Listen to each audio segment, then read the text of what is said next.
vistfræði. Vistfræði getur verið svona einfalt að skilja og getur verið flókið að skilja. Vistfræði náttúrulega bara grunnurinn að þessu öllu saman og hvort sem okkur líka betur við þá þurfum við að vera einhvers konar hluti af vistkerfum þó að við séum nú kannski ekki alveg svona alltaf í takti við vistkerfin sem í kringum okkur en þá alltaf gott að við reynum allavega og séum alltaf meðvituð það líffræðilega umhverfi sem við lifum í. En vistfræðin byggir upp á svona skipulagseiningum svo við erum með einstaklinga. Ég ætla að reyna að nota svolítið músina því þetta líka fjarnám. Við erum með einstaklinga sem að byggja upp stofna og í samfélagi erum við með marga stofna ólíkra tegunda sem að lifa saman, hvort sem að sé sátt og samlyndi eða ekki. Og saman tilheyra þessar lífverur einhvers konar fæðuvef og fæðuvefurinn í rauninni grunnurinn af vistkerfinu. Það sem eru jafnvel mörg samfélög sem að tengja saman í gegnum fæðuvef.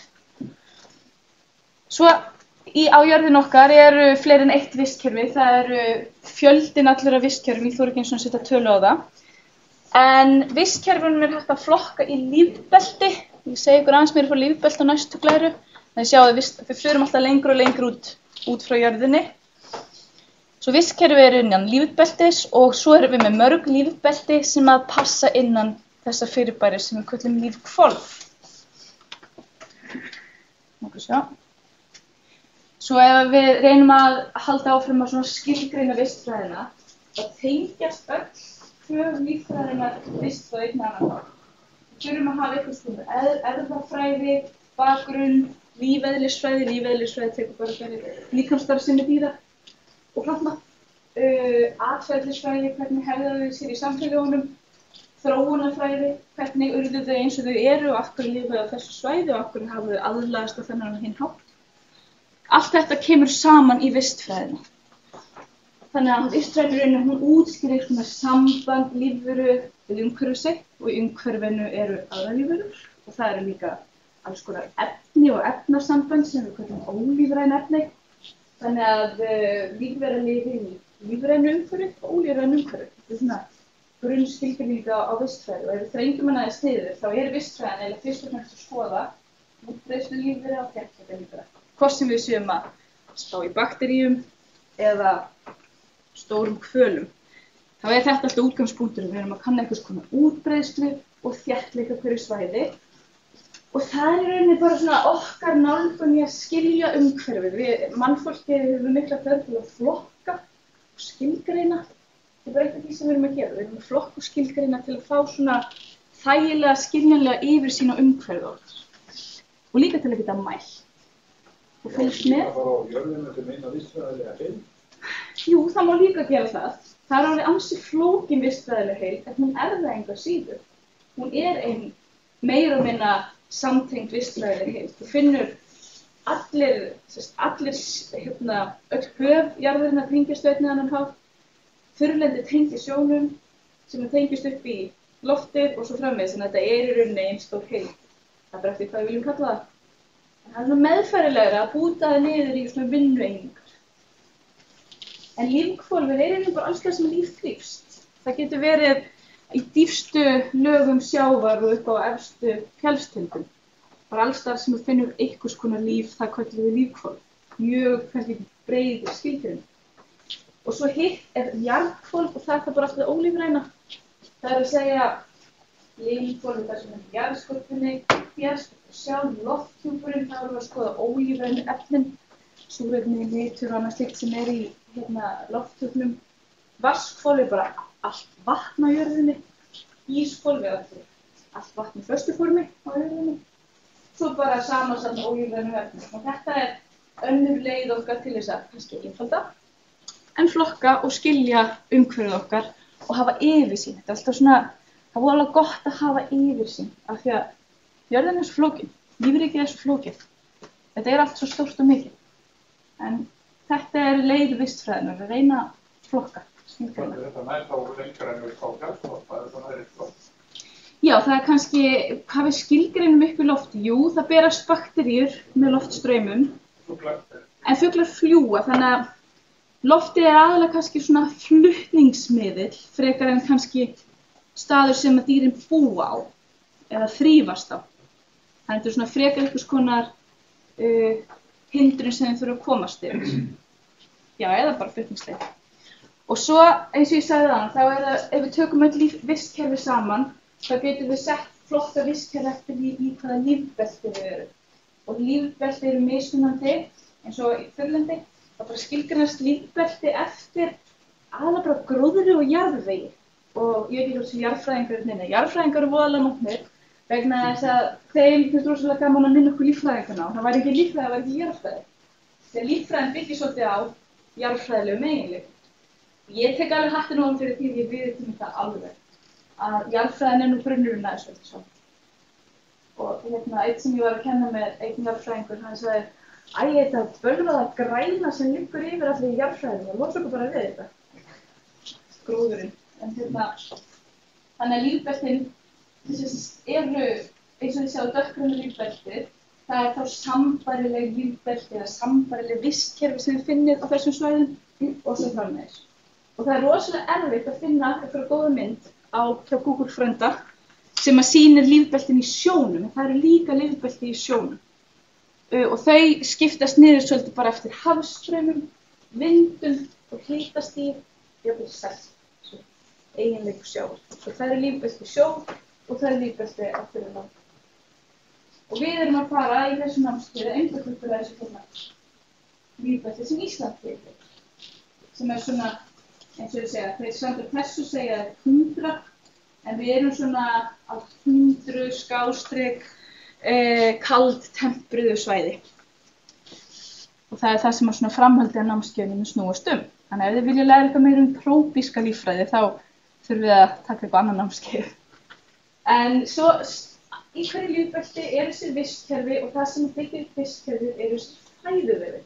Og þeir sýna þetta raunverulega samband lífveranna. Og svo náttúrulega eru þegar við komum inn í samfélögin, þá erum við komið með annars konar samband. Þar getur líka verið bara sum dýr, þau halda niðri öðrum dýrum bara með því að taka af þeim búsvæði, þau eru endilega að éta þau. Og sum dýr hjálpa hvor öðrum með því að hjálpast að þeir fæðuöflun eða sum dýr fá að lifa á öðrum dýrum. Þetta alveg mjög fjölbreytt og flókin tenging. En til að skilja vistkerfi, sérstaklega þegar við erum einhvers konar umhverfisverndun eða umhverfismati, áhrif á einhver umhverfissvæði, þá svolítið litið til fæðuvefja á hverju svæði fyrir sig. Hvað gerist ef að átan hrynur? Hvaða afleiðingar gæti það haft ofan það eitthvað framvegs?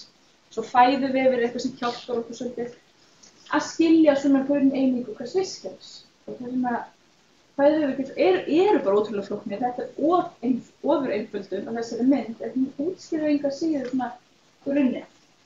Svona píla sem gengur frá einni lífveru upp í aðra pílir að, sem sagt, ég fá að nota pílana hér. Þessi lífvera fer inn í þessa lífveru. Það það sem þetta á við. Það að segja, átan étur svifþörunginn og þessi dýr borða átuna og svo framvegis. Steypur háhyrningar? Já, þannig að háhyrningar, þeir geta étið steypur. En yfirleitt þetta steypur kálfar eða skíðiskóla kálfar sem að háhyrningurinn þau. Þetta ekki fullvaxna steypur. Það bara mjög glæfilegt að gera það. En svo náttúrulega steypur hún hér niðri, en ef við verðum annan skíðiskval sem kannski í sama samfélagi eða sama vistkerfi, það verður kannski segjum hrefnan, þá væri hún ofar í fæðukeðjunni. Af því hún étur stundum átu, að hún aðalega að éta fisk sem ofar þessum átan í fæðukeðjunni, því myndu hrefnan verður sett ofar. Átan og neðstu lífverðina, þær byggja svo að öðrum mikið aðstæðan til hitastíð og svelti og samvægt öðrum. Já, það eru þær sem eru kannski næmastar fyrir því. Og sem sagt, ef þú skoðar útbreiðslu þessara dýra sem eru ofarlega í fæðukeðjunni, sérstaklega í sjó, þá tengist það mjög oft seltu og hitastigi, en það þá vegna þess að þessi dýr eru svo næm fyrir seltu og hitastigi. og það sem til dæmis selta er mikið, það þýðir að það er mikið uppstreymi af næringarefnum og koma frá botninum og upp á yfirborð. Það er eitthvað sem að þessum líkar vel við, þá koma þessi fangar og þessir elta.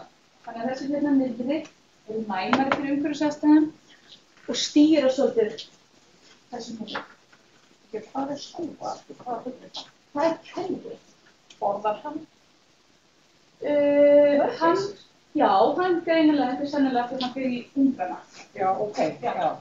Kjóarinn hann er ansi skæður. En já, greinilega allavega í Suðurhöfum, það geta þeir gert það.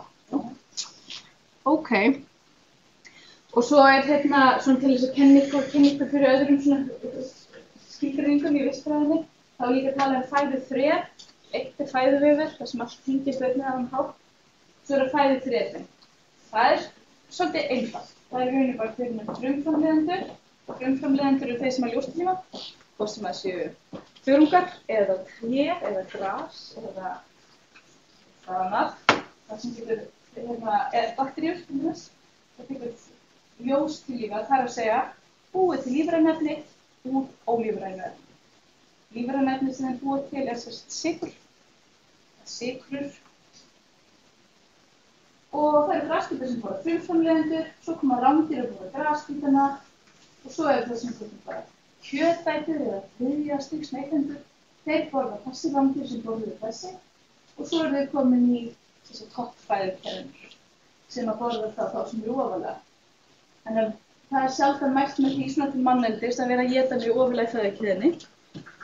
Vegna þess að í umhverfi okkar eru svolítið mikið að þrávirkum lífrænum efnum sem er venjulega meira fjölbreytilegri og frumframleiðendur taka til dæmis kannski upp eitthvað af þessum efnum eða líka grasbítarnir og svo borða rándýrið marga grasbíta þannig að rándýrið fær í sig mikið af efnum og þetta borða mörg rándýr þannig að efnin byggjast alltaf upp þessi þrávirkum lífrænu efni byggjast upp fæðukeðjuna þetta er komið mjög ofarlega þá ertu berskjaldaður fyrir þessum mengandi efnum sem að því miður byggjast upp í fæðukeðjunni í dag.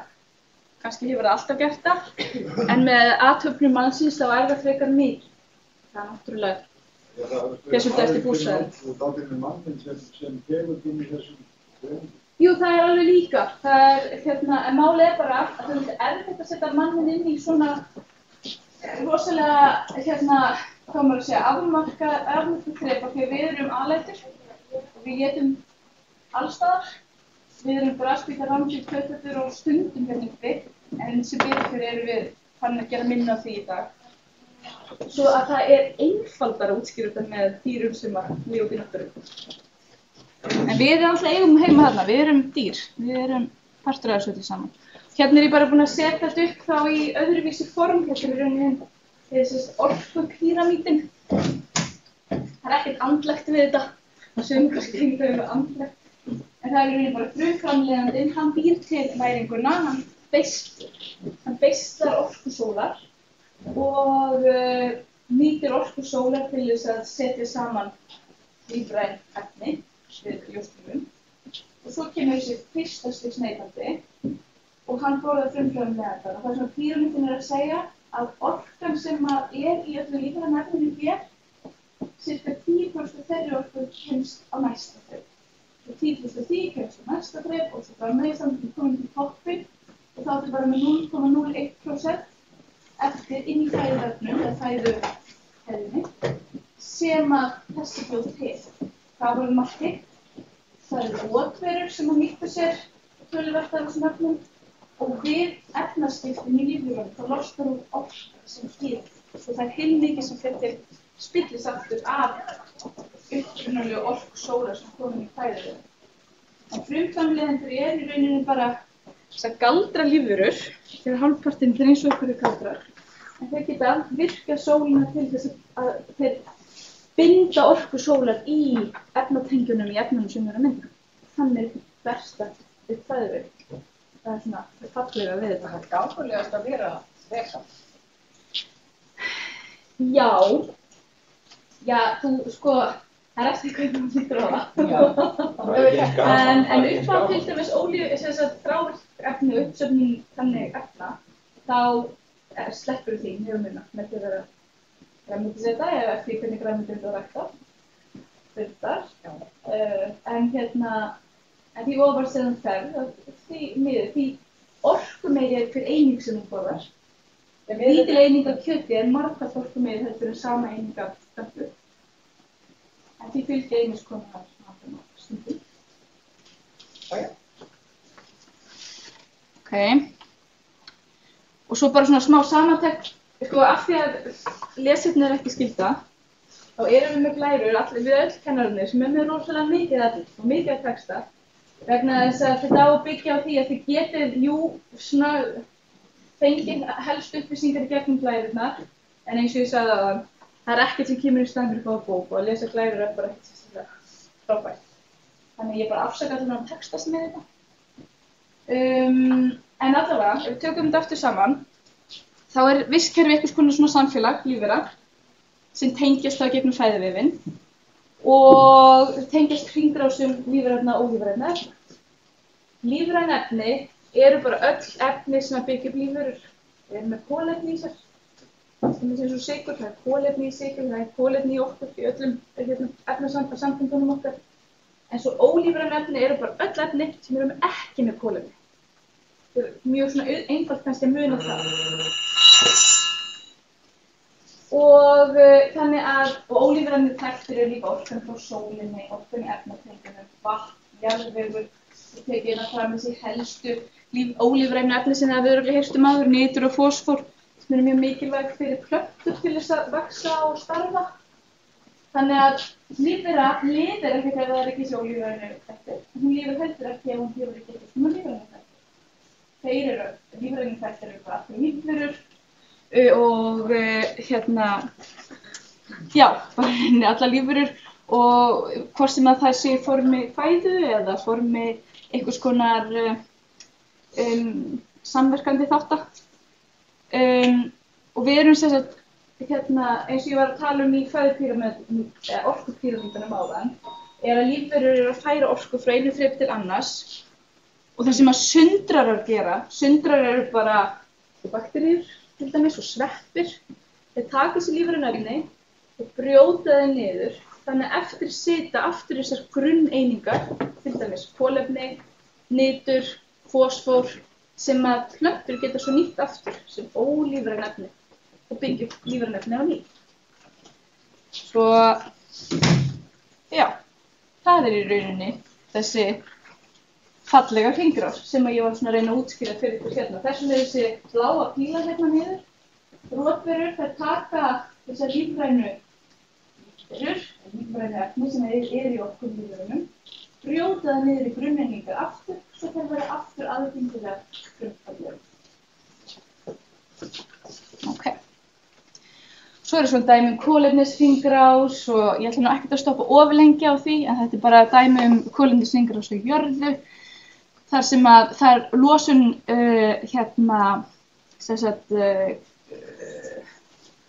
koltvíoxíðs út í umhverfið.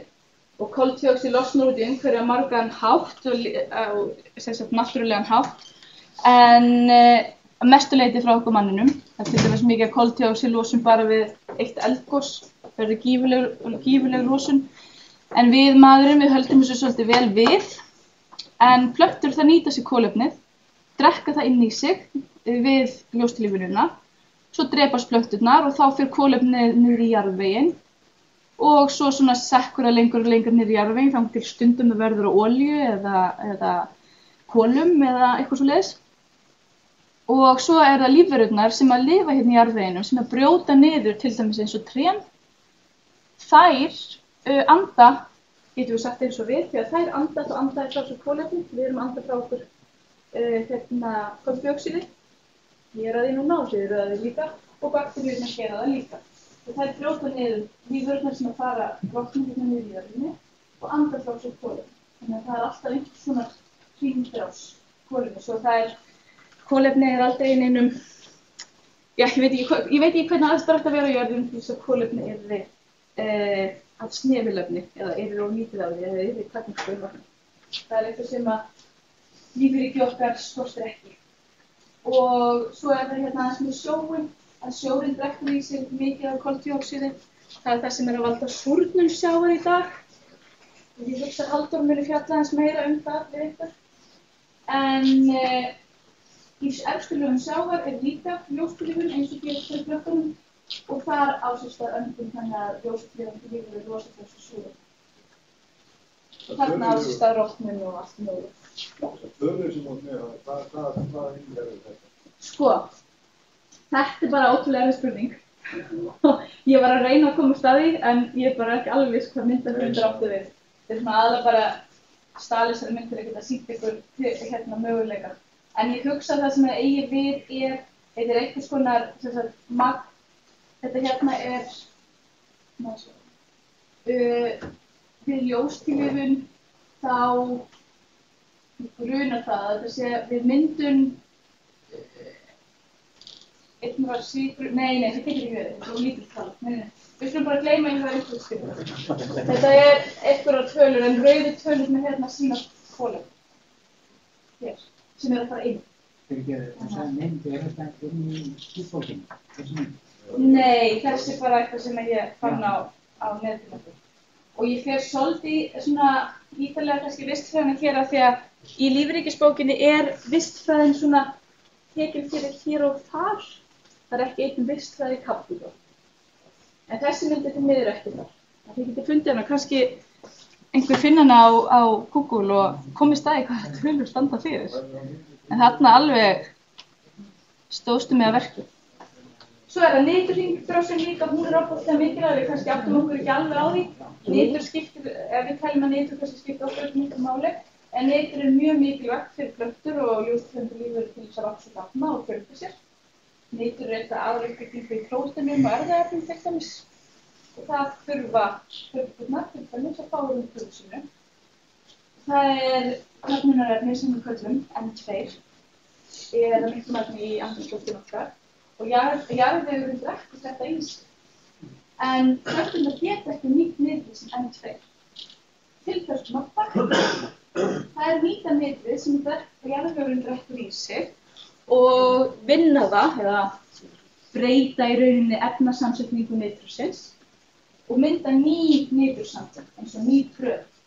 Nítröð er til dæmis efni sem að planta fyrir nýt. Þannig að hérna sjáum hvernig bakterían hjálpar plöntunni með því að taka nitrið og breyta því í rétta samsetningu af nitrið sem við kallum nítröð. Og svo gera sveppurnar þetta líka, þeir eiga þátt í að brjóta saman nitur og gera það aðgengilegt plöntum. Þannig að það er sem ég fyrst og fremst að sýna ykkur hérna. Þið sjáu hérna marga hringi, hver hringur sýnir ákveðinn hóp af bakteríugerðum og hver bakteríugerð býr í ólíka útgáfa af nitur. Og svo sveppurnar líka eitthvað annað fólk, það getur við segjað. Og þannig myndaði ýmiss konar efnasambönd sem nýtast mismunandi plöntum. Þannig að hérna sjáum við svona samspil plöntunar og sundröndana sem að búa í jarðveginn. Þetta allt spilar vel saman. Er það decomposers? Sundröndur eru decomposers, já. Okay.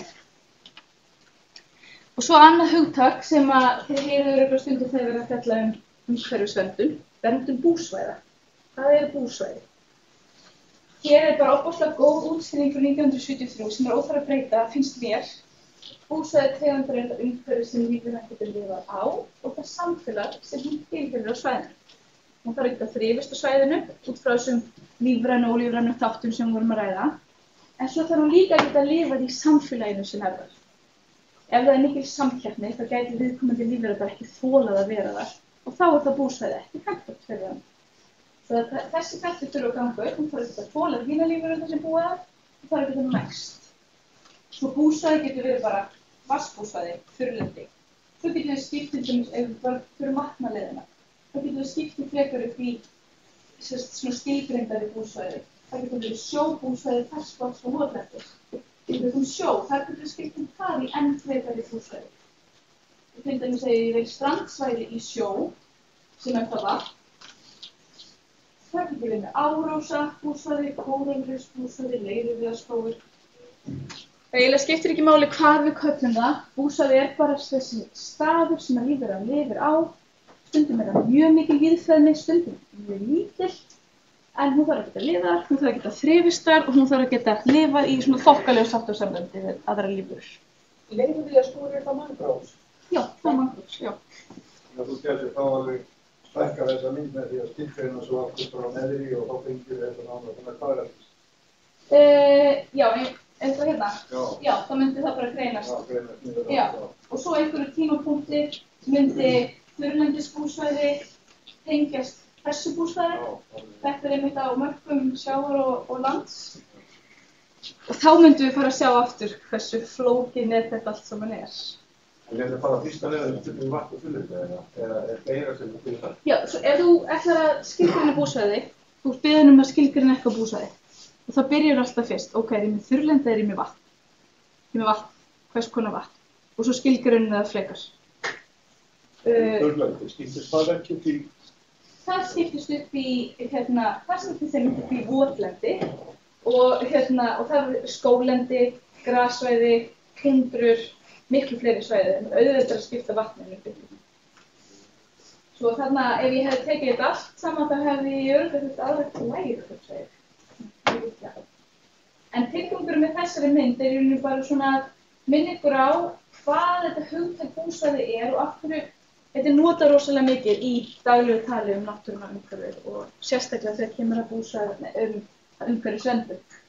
Þegar við erum í umhverfisverndun þá yfirleitt einhvern okkur að búsvæði einhverja tegunda. Það er svolítið erfitt að fara í að vernda heilt visst kerfi af því þau eru svo stór og flókin að við einangrum okkur oft svona við búsvæði fyrir sig. Það er mjög algeng aðferð á það. Og kannski verðum við gáfaðir og betri með tímanum og við getum stundað náttúruverndun á stærri skala en bara búsvæði. En það er svona mjög algengur vinnuaðferð. Og þessi mynd er bara svona upp á gaman til að sýna ykkur hvað þið getið haft fjölbreytt búsvæði ásamt svona frekar þessi litlu svæði.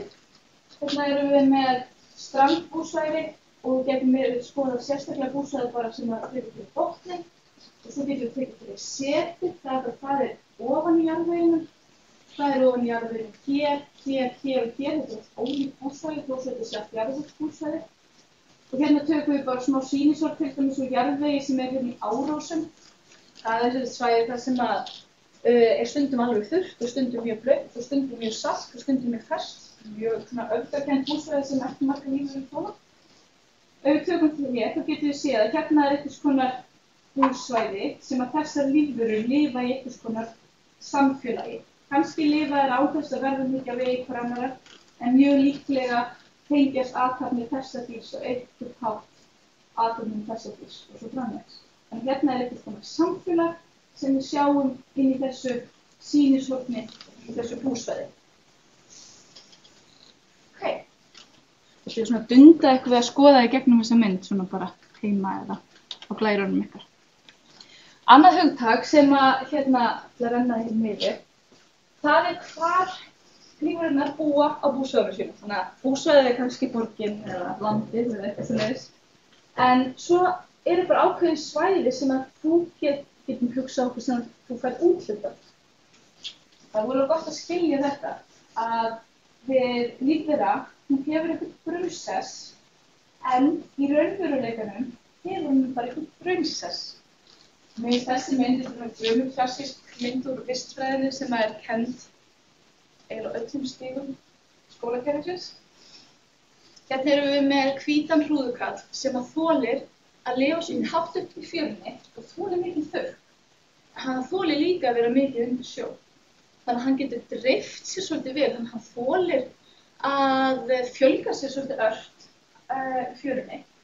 Svo lengi sem hann hafi aðgang að einhverjum sjó, en eins og ég segi, þá þolir hann töluvert mikið þurrk. Hann þarf ekki alltaf að hafa sjóinn alltaf yfir sér. Þannig að þetta hérna er brunnsess hvíta hrúðukallsins.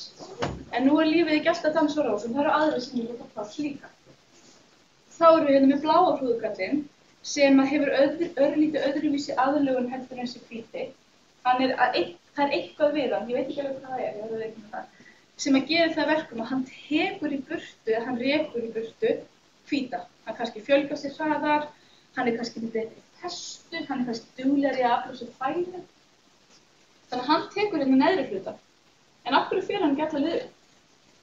Það verður þurrkinn ekki vel. Það fólur ekki þurrkinn. Þannig að raunsess hans næri ekki svona hátt upp.